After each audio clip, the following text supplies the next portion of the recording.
everyone's doing good today. I'm seeing a lot of panicking and gas shortage issues, people fighting at the gas pumps, just crazy stuff.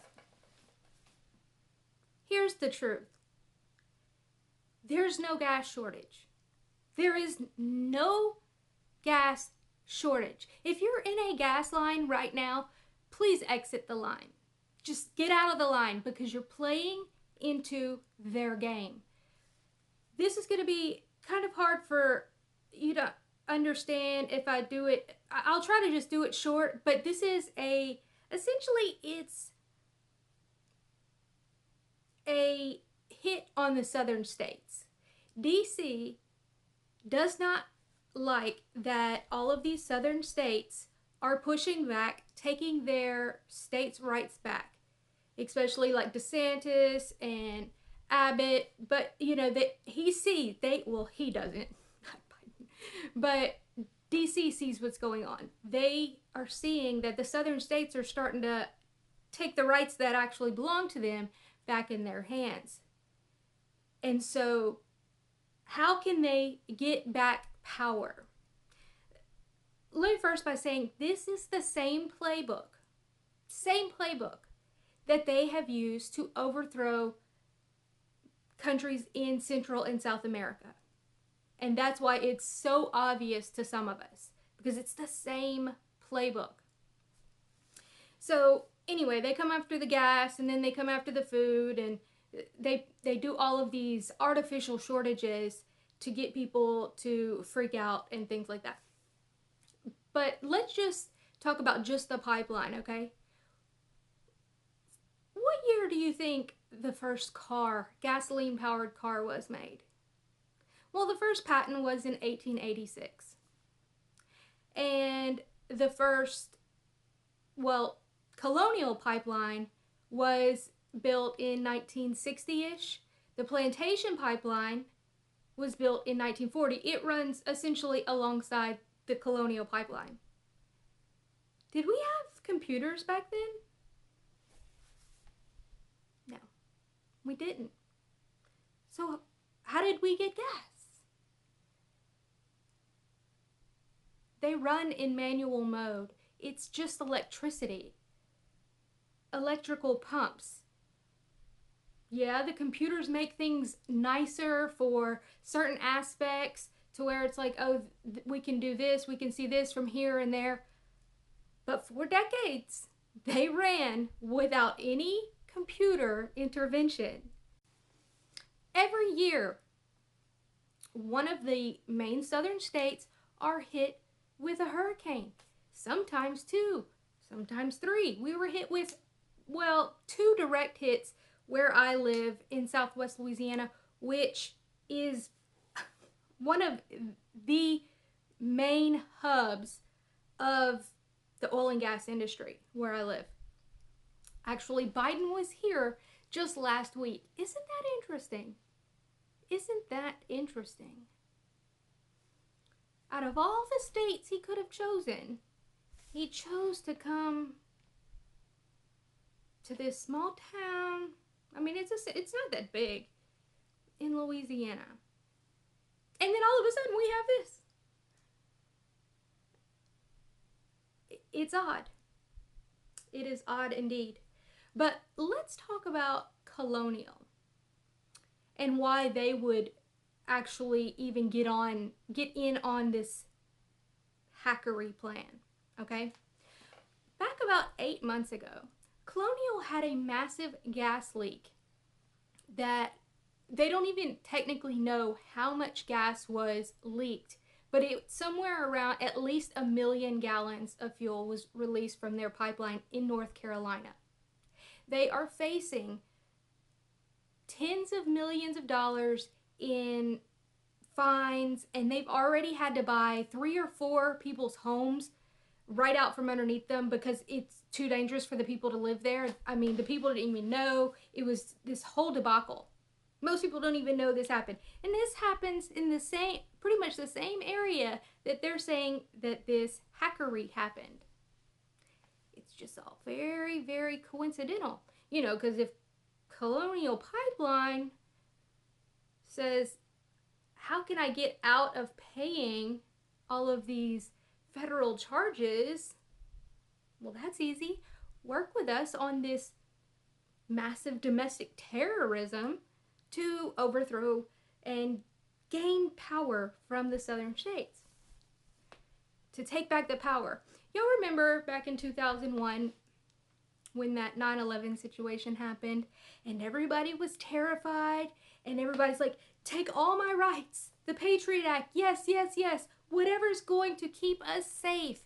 They implemented FEMA and DHS and TSA, all of these outrageous extra police type people to, spy on you, to do all of these things. They have essentially done nothing. They haven't really caught anybody doing anything in all of these. Before we go any further, let's go ahead and take a look at some pictures of the past and when they were laying the pipes in the 40s, 50s, 60s, and how they did this without any computer intervention, meaning that all of this can and does run without computer intervention. Computer intervention, computer software and things are just an enhancement. They don't truly have anything that has to be used. Also, let's look at this map. This is the Colonial pipeline, because I'm going to talk about this in a minute. Line 4 and the different lines and their significance.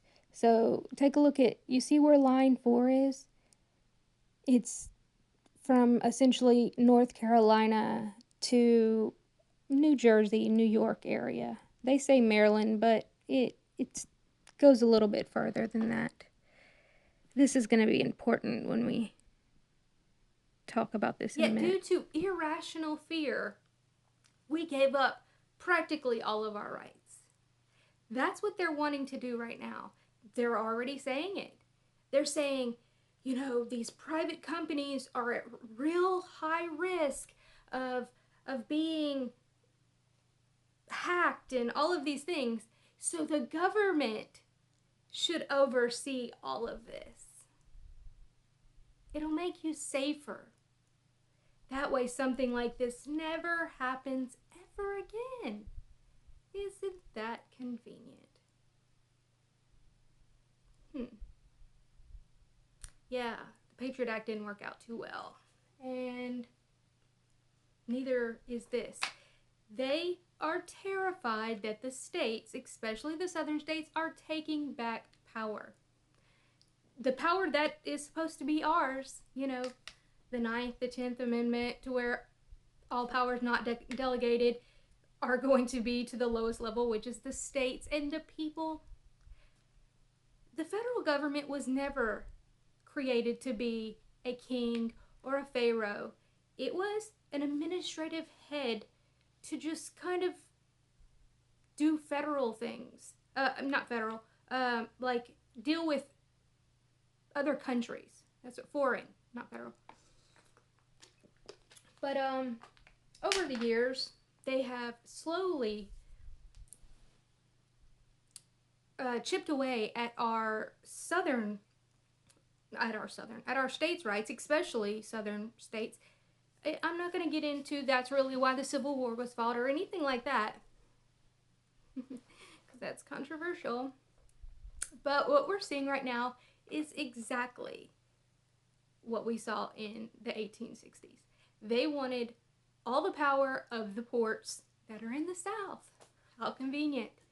They hate with a outrageous, immense, just outrageous hatred for Southern values, for people actually loving their neighbor. Even if you don't particularly like your neighbor, you're still going to go out and help them during the hurricanes. That's why for every single hurricane, they try their darndest to not show anything that's actually going on the ground. Like when the Cajun Navy goes out into these neighborhoods in all of this, waist deep water over their heads, uh, going into these neighborhoods, even dangerous neighborhoods, to go save people that they don't even know out of the goodness of their hearts. That's what Southern people do. That's part of our Southern heritage. It makes no sense to them that we're so nice. Like, they want you at each other's throats all the time. And I'm not saying that any state is perfect by any means, but anybody that's been to the South, you know how much different it is than the North. It just is. And it always has been. We don't live in these big cities to where, and even, in these cities, people don't even know their neighbors. Whereas, here it's like, your neighbors, even if you don't know them. Like, let me go back to the hurricane situation. The news, the mainstream media, just, they abhor showing, and we don't need them to tell us how great we're doing. We do it because that's what we do. When a hurricane happens, and as soon as the hurricane's over, people that can get back into the cities and start cooking for the workers at the local churches. We set up, y'all have seen it, anybody that's been on my channel for a while, I showed y'all, we create these food pantries, and and that's going on everywhere. It's all free. Like, it's free for people, anybody. It doesn't matter what color you are, what language you speak. It does not matter. It doesn't matter what religion you are. You're allowed to come grab the needs that you need. And aside from that, we're cooking all week long to feed the people, like the electricians that are coming in from other states, all just because that's what we do. Even if we don't particularly like our neighbor down the street, if we see something happen, we're going to call them, we're going to message them and say, hey, is everything okay? We saw this happen. You don't really have to particularly like someone to love them. And that's what's, I'm not saying we hate people all the time, whatever. But I think y'all know, anybody that especially lives in the South, you know what I'm talking about. And that's what's so shocking to a lot of people that move from the North. And when they get down South and they're like, oh my gosh, I thought it was going to be like lynchings and, people, I have seen crazy posts of people that are like, I was so terrified when I saw that Confederate flag. Oh my gosh, when I was driving through Mississippi or Alabama or whatever. It's like, what? You were literally scared of a flag? And these are like white people. It has nothing to do with race, but it doesn't matter. But my point is, back to this Colonial situation. Let's look back at the toilet paper situation. Why did people so eagerly go out and buy so much freaking toilet paper? Well, because apparently in their minds, they thought that toilet paper came from China or something. Really, all it was the media saying, oh, there's a toilet paper shortage, when there wasn't. And then all of a sudden there was a toilet paper shortage. You see how that works? The media says, oh, there's a gas shortage.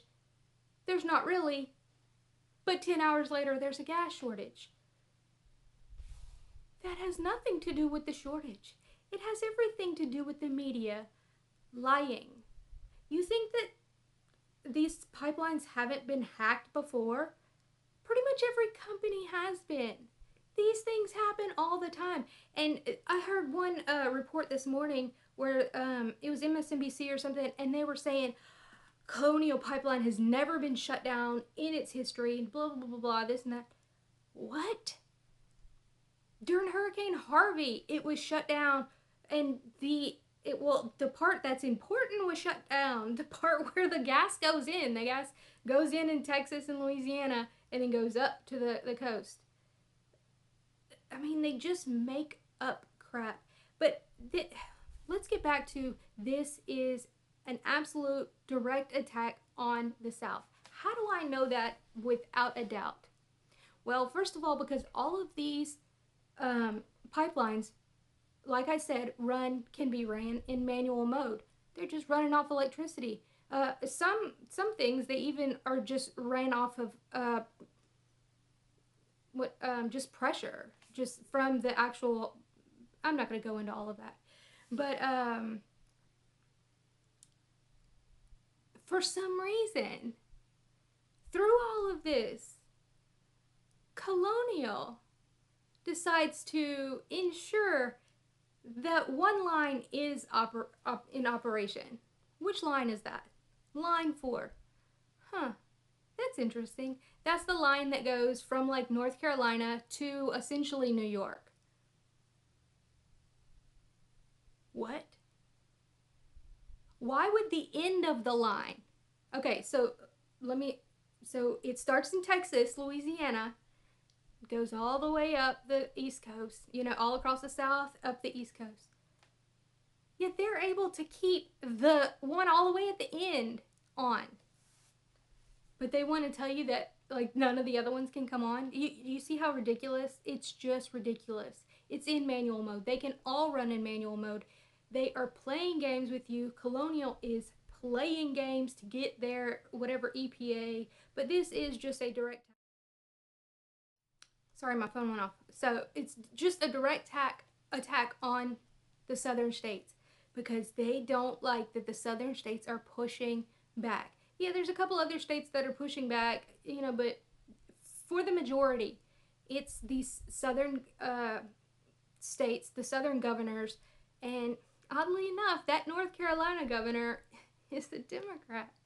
I mean, it's just odd. And this is not Democrat versus Republican. This is about the southern states are draining DC without firing a shot. And DC's fighting back. Things are going to get uncomfortable. If you live in the north and you are a conservative, especially if you're a Christian, you should have already moved to the south. This is likely going to be your last and only warning. Nobody else is going to tell you. They're going to let you stay up there. And I know people are like, oh, but I can handle everything. Okay, well then stay. But the thing is,